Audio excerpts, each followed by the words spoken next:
The boardroom smelled of stale coffee and ozone from the projector.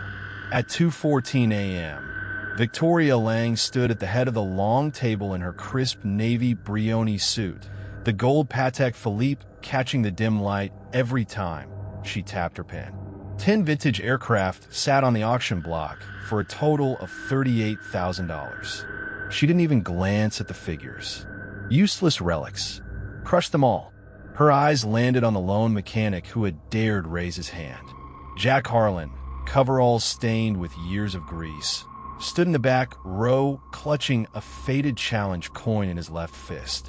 Victoria's voice cut across the silence like a blade. "We don't pay mechanics to play detective. Take your toolbox and go." 2 security guards gripped his arms before he could answer. Junior executives smirked behind their laptops as the doors hissed shut behind him. She had no idea the man she had just thrown out at 2:17 a.m. was the only person alive who could expose the multimillion-dollar fraud hidden inside those planes. 6 months later, her name would be on every front page for all the wrong reasons. Walls would be attached to the building that once tried to bury him. What was really hiding beneath all the declared worthless metal? Jack Harlan was 37, single father to 9-year-old Lily, and the owner of a struggling airfield maintenance shop on the decaying east edge of Riverton. The Air Force pension he had earned flying 214 combat missions had vanished in a Ponzi scheme 3 years earlier. Now he lived in a 1-bedroom walk-up above the hangar, surviving on night shift wrenching and the kind of coffee that tasted like regret. That morning at 6 o'clock, he sat at the folding table while burnt toast cooled on a plate. Lily's chipped blue mug, the one with the crooked yellow sun she had painted in kindergarten, sat between his hands. The laptop screen glowed with a cryptic online lot listing. 10 vintage airframes. No photos. 48-hour pickup window. Starting bid accepted at $38,000 flat. He rubbed the faded challenge coin between thumb and forefinger, the way he always did when the numbers didn't add up. The coin his late wingman had pressed into his palm after their last mission together. Ghost Actual. The call sign felt like another lifetime. By 9 that same night, he was back inside Sterling Aviation's main hangar, toolbox at his feet, trying to make sense of the paperwork. The inspection reports were perfect on paper. Too perfect. Victoria Lang appeared without warning, flanked by her entire night shift staff. The heels of her Italian shoes clicked across the concrete like a countdown. "You were told to leave, Mr. Harlan." He kept his voice low. "These reports claim catastrophic engine seizure on the Mosquito. I'm looking at the logbooks. The numbers don't match the maintenance history." She didn't raise her voice. She didn't need to. "We don't pay mechanics to play detective. Take your toolbox and go." The echo of her earlier words landed harder the second time. A junior executive in a $3,000 watch actually laughed under his breath. Security moved in again, this time with more force. Jack felt the coin press into his palm as they marched him past the silent rows of shrouded aircraft. He spent the next hour sitting on the curb outside the chain-link fence, the October wind cutting through his jacket. The toolbox rested beside him like a headstone. Then he stood up, walked 3 blocks to the all-night diner, and bought the entire lot with the last $29,000 he had left in the world. 10 planes, 10 mysteries, 1 chance. 10 weeks of grinding followed. He kept the day job for the paying customers, then worked the fleet from dusk until the sky turned the color of steel. 18-hour days became normal. Lily stayed with Mrs. Alvarez in apartment 4B on the worst nights. At 2 a.m., he would still call, voice hoarse from sanding, just to hear his daughter whisper that she loved him before falling back asleep. One by one, he pulled the cowlings. The first was a 1968 de Havilland Mosquito, tail number Whiskey Alpha 79er. The report claimed the Rolls-Royce Merlin engine had seized beyond repair. Jack slid under the nacelle alone at 1:37 a.m., single bulb swinging overhead. He popped the last fastener. No sitcha. The oil had been deliberately drained, the lines capped and painted over with fresh sealant. The engine bay was cleaner than a showroom floor. He ran a gloved finger along a capped return line and smelled fresh synthetic. Someone had staged this. He sat back on the cold concrete, heart hammering against his ribs. For the first time in years, the old call sign left his lips in a whisper. Ghost actual. The word hung in the hangar like smoke. He didn't celebrate. He simply pulled out a fresh spiral notebook and began to document. Disconnected avionics on a 1971 Cessna Citation. Surface corrosion painted on a 1959 Beechcraft Bonanza to look like structural failure. A pristine 1943 Spitfire Mk9 listed as twisted beyond repair when the airframe was straighter than the day it left the factory. Every measurement, every time-stamped photo, every discrepancy went into the notebook. Page after page, night after night, the faded challenge coin stayed in his pocket, growing warmer with every quiet discovery. Then the first anonymous engine bay photo hit the collector forums. Within 48 hours, the replies turned from curiosity to alarm. That was when the email started. The sender identified himself as Elias Voss, Chief Financial Officer of Sterling Aviation. The tone began polite. Any clerical oversight can be resolved for $275,000. Cash. Tonight. Jack didn't reply. The next letter arrived by certified courier. High-powered attorneys. Cease and desist language sharp enough to cut glass. Work on the aircraft must stop immediately. All documentation surrendered. Or else. Jack read it under the same swinging bulb. The Mosquito's Merlin now partially reassembled behind him. He folded the letter once, tucked it into the notebook, and went back to work. The grind had only just begun, but the planes were already beginning to speak. The first anonymous engine bay photo hit the collector forums like a match to dry tinder. Within 48 hours, the replies turned from curiosity to alarm. Threads lit up at 3:12 a.m., 4:47 a.m., screenshots of serial numbers that didn't match the auction catalog. That was when the email started. The sender identified himself as Elias Voss, Chief Financial Officer of Sterling Aviation. The tone began polite. Any clerical oversight can be resolved for $275,000. Cash. Tonight. Jack didn't reply. The next letter arrived by certified courier at 10:04 a.m. the following Monday. High-powered attorneys. Cease and desist language sharp enough to cut glass. Work on the aircraft must stop immediately. All documentation surrendered. Or else. Jack read it under the same swinging bulb. The Mosquito's Merlin now partially reassembled behind him.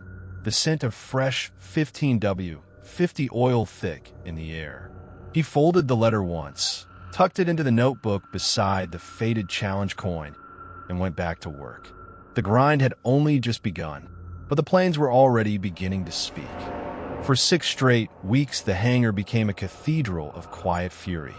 Jack moved like a surgeon between the airframes, cataloging sabotage with the precision he once used to go through AAA defenses at 30,000 feet. At 2:14 a.m. on a Tuesday, he found the Citation's avionics bay packed with non-spec wiring that would have triggered an in-flight fire within 40 minutes of takeoff. He photographed every crimp, every mismatched gauge. Page 47 of the notebook. Timestamp 0214. By the time the auction catalog hit mailboxes across 3 continents, Jack had filled 3 spiral notebooks and 1 thumb drive the size of dog tag. The same dog tag he now wore under his faded flannel shirt. The metal cool against his chest every time he thought of his daughter's empty bedroom back in the trailer on Route 41. Elias Voss, meanwhile, was in his element. Brioni suit pressed to a razor edge, Patek Philippe glinting under the chandeliers of the Meridian Grand Ballroom. He shook hands with hedge fund collectors and retired fighter pilots who still wore their old squadron patches like medals. The auction was scheduled for Saturday at 11 a.m. sharp. Sterling Aviation stood to clear $48 million if the bids held. Voss had already spent the projected bonus on a lake house in Aspen. He smiled at the press table, teeth white as fresh sealant, and told a Bloomberg reporter the collection was the pinnacle of aviation stewardship.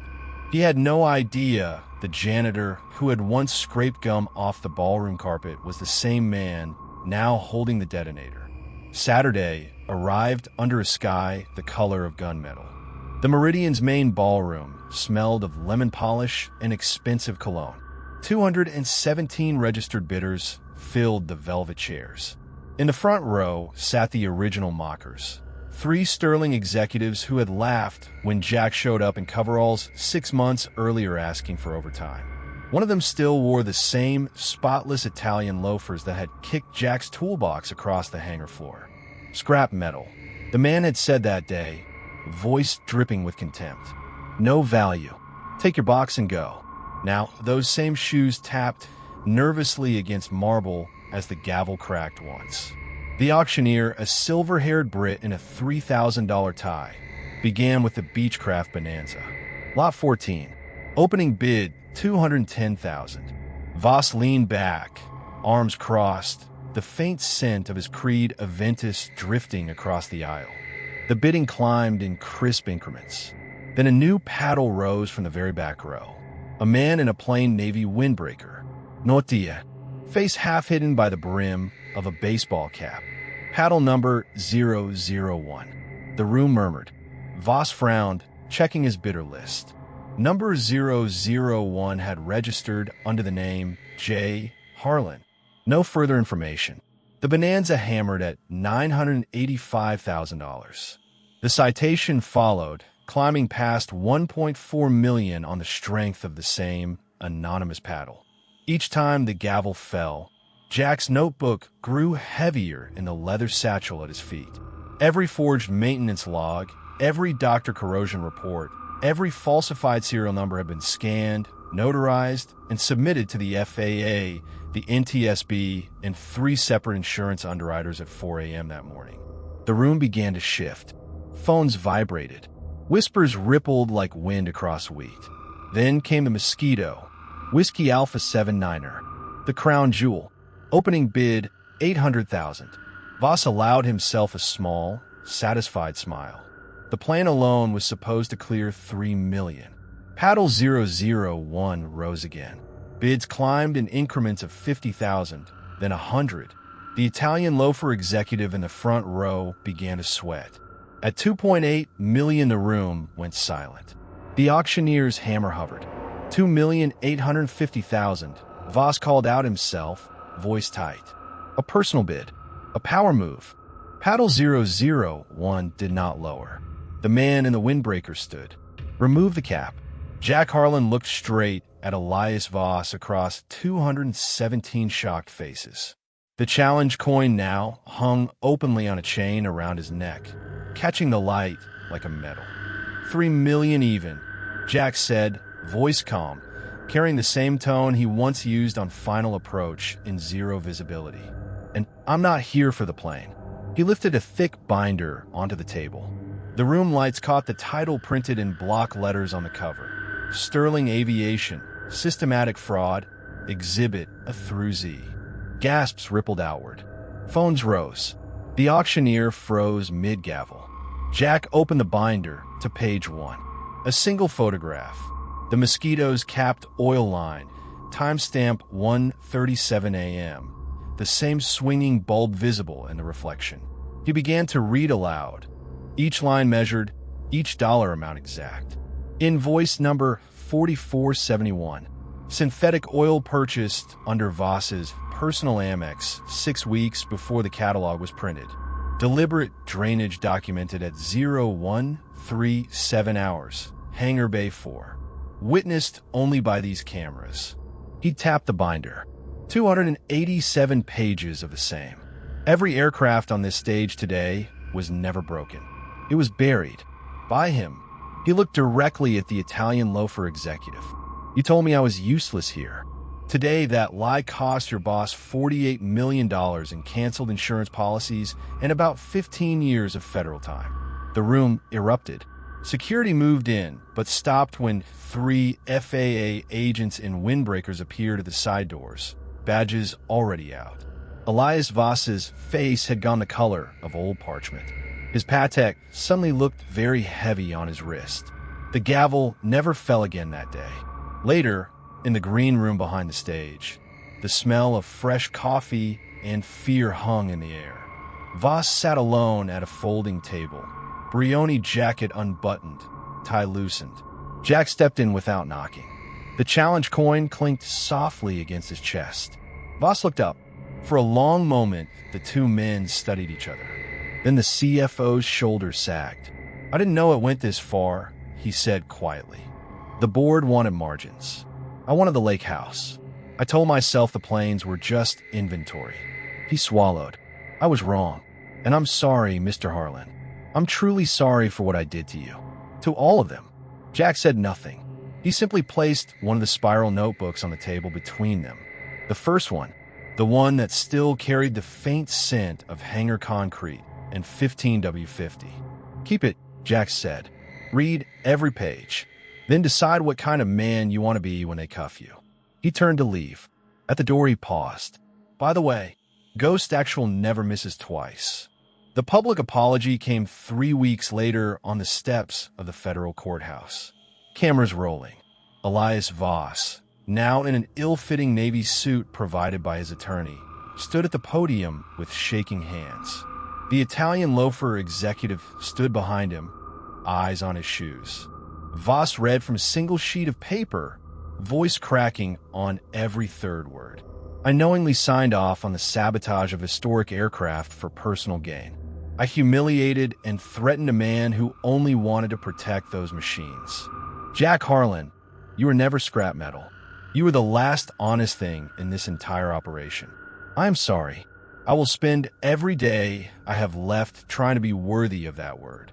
Flashbulbs popped like anti-aircraft fire.